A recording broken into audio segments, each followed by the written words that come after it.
அனைவருக்கும் வணக்கம். நமக்கு ஒன்று ஒத்து போகலை, செட் ஆகலை, அதனால பின்விளைவு கண்டிப்பாக உண்டு அப்படின்னு நல்லா தெரிஞ்சதுன்னா அந்த பக்கம் தலை கூட வச்சு படுக்கக்கூடாது. அது உறவாக இருந்தாலும் சரி, உணவாக இருந்தாலும் சரி. நம்ம கொவ்வாத உறவுகள் எப்படி மனச்சிக்கலை ஏற்படுத்தி அதிக கஷ்டத்தை கொடுக்குமோ, அதே மாதிரி நம்ம கொவ்வாத உணவுகள் மனச்சிக்கலை ஏற்படுத்தி ஆக மூல பிரச்சனையான மூலத்தில் கொண்டு விட்டுரும். அது நம்ம எல்லாருக்குமே தெரியும். ஆகவே சில உறவுகளிலிருந்தும் உணவுகளிலிருந்தும் விலகி இருப்பது நமது மனதுக்கும் உடலுக்கும் மிகவும் நன்று. என்னடா இப்படி உட்காந்து புலம்பிக்கிட்டு இருக்கேன்னு பார்க்குறீங்களா? ஆமாங்க, எனக்கு இந்த 2 பிரச்சனையுமே இருக்குது. அதில் இப்போ 2வது பிரச்சனை பெரும் பிரச்சனையாக இருக்குது. அதுக்கு காரணம் என்னோட இந்த வாயி உனக்கு கேட்குற நாக்கு. நான் கன்சீவாக இருக்கும்போதும் டெலிவரிக்கு அப்புறமும் இந்த பைல்ஸ் பிரச்சனைனால ரொம்ப கஷ்டப்பட்டேன். அப்போ நாட்டு மருந்து சாப்பிடக்கூடாதுன்றனால பருப்பு, கீரை, வாழைப்பழம் இப்படி நார்ச்சத்து அதிகமாக இருக்க சாப்பாடு, தண்ணி அதிகமாக குடிக்கிறது, காரம் புளிப்பு கம்மியாக சாப்பிட்றது, கம்மின்னு இல்லை சுத்தமாகவே எடுத்துக்கல. இப்படி உரப்பு சப்பு இல்லாத சாப்பாடாக சாப்பிட்டு என் பையனுக்கு ஒரு 1.5 வயசு இருக்கும்போது நல்லா சரியாயிடுச்சு. அப்பப்போ ஆயின்மெண்ட் மட்டும் யூஸ் பண்ணிக்குவேன். நமக்கு கொஞ்சம் சரியாயிடுச்சுன்னா தான் நம்ம நாக்கு கிடக்காதே.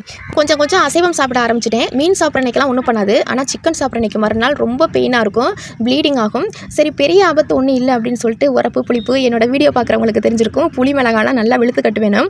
எங்கள் அம்மா அலாட் கொடுத்துக்கிட்டே இருப்பாங்க, இதெல்லாம் மூலத்துக்கு சேராது அப்படின்னு சொல்லிட்டு.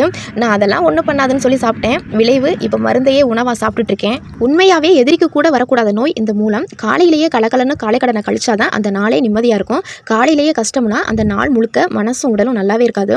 ஸோ எல்லாரும் உடம்பு கவனிங்க. முதல்ல தண்ணி நிறையா குடிங்க. நான் கொஞ்ச நாளாகவே சரியாக தண்ணி குடிக்கிறதே இல்லை. நமக்கு வேலைப்பளு அதிகமாக தான் இருக்கும். ஆனால் நமக்கு வேலையும் முக்கியம், நம்ம உடம்பும் முக்கியம். நம்ம உடம்பை நாம தான் பார்த்துக்கணும். ஸோ தண்ணி நிறையா குடிங்க. தண்ணி குடித்தாலே நம்ம உடம்புல இருக்க பாதி பிரச்சனை தீந்துடும். அப்புறம் இந்த பைல்ஸ் பிரச்சனை இருக்கிறவங்கள நிறையா பேர் வெளியில் சொல்ல கூச்சப்பட்டுக்கிட்டு தப்பாக நினைப்பாங்களோ, அசிங்கமாக நினைப்பாங்களோ நினச்சிக்கிட்டு மறைச்சு ரொம்ப தீவிரமாக்கிறாங்க. நம்ம உடம்புல இருக்க எல்லா உறுப்புகளுமே ரொம்ப முக்கியம். கழிவுகளை அகற்றினால அந்த உறுப்பு அவமானமோ அருவறுப்போ கிடையாது. நம்ம உடம்புல இருக்க கழிவுகளை அகற்றி நம்ம உடம்பையும் மனசையும் சுத்தமாக வச்சுக்கிற அந்த உறுப்பு எவ்வளோ முக்கியம்னு பார்த்துக்கோங்க. ஸோ இந்த பிரச்சனை இருக்குன்னு தெரிஞ்சுட்டா வீட்டில் சொல்லுங்கள், நண்பர்கள்ட்ட ஷேர் பண்ணுங்கள். நாட்டு மருந்து, நார்ச்சத்து உணவு இப்படி ஃபாலோ பண்ணி ஸ்டார்டிங் ஸ்டேஜ்லேயே நம்ம சரி பண்ணிக்கலாம். எந்த பிரச்சனையுமே மறைச்சு வைக்கிறனால சரியாகாது. வெளியில் சொன்னாதான் தீர்வு கிடைக்கும். யாராச்சும் தப்பாக நினைக்கிறாங்களா? நினைக்கட்டுமே, நம்ம என்ன கொள்ளையா பண்ணிட்டோம். யாராச்சும் சொல்கிற வைத்தியம் கேட்டு நமக்கு நம்ம பிரச்சனை சரியானா நல்லது தானே. உடல் நலம் பேணுவோம். நன்றி.